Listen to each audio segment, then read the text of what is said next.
حضرت انس بن مالک رضی اللہ تعالیٰ عنہ فرماتے ہیں حضرت سلمان فارسی رضی اللہ تعالیٰ عنہ حضرت عمر بن خطاب رضی اللہ تعالیٰ عنہ کے پاس آئے۔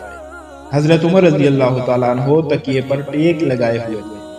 حضرت سلیمان رضی اللہ تعالیٰ عنہ کو دیکھ کر انہوں نے وہ تکیہ حضرت سلیمان رضی اللہ تعالیٰ عنہ کے لیے رکھ دیا۔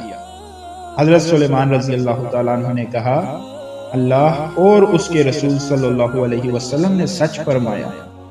حضرت عمر رضی اللہ تعالیٰ عنہ نے کہا اے ابو عبداللہ، اللہ اور اس کے رسول صلی اللہ علیہ وسلم کا وہ فرمان ذرا ہمیں بھی سنائیں۔ حضرت سلیمان رضی اللہ تعالیٰ عنہ نے کہا ایک مرتبہ میں حضور صلی اللہ علیہ وسلم کی خدمت میں حاضر ہوا۔ آپ صلی اللہ علیہ وسلم ایک تکیے پر ٹیک لگائے ہوئے تھے۔ آپ صلی اللہ علیہ وسلم نے وہ تکیہ میرے لیے رکھ دیا، پھر مجھ سے ارشاد فرمایا اے سلیمان، جو مسلمان اپنے مسلمان بھائی کے پاس جاتا ہے اور وہ میزبان اس کے اکرام کے لیے تکیہ رکھ دیتا ہے تو اللہ تعالیٰ اس کی مغفرت ضرور فرما دیتے ہیں۔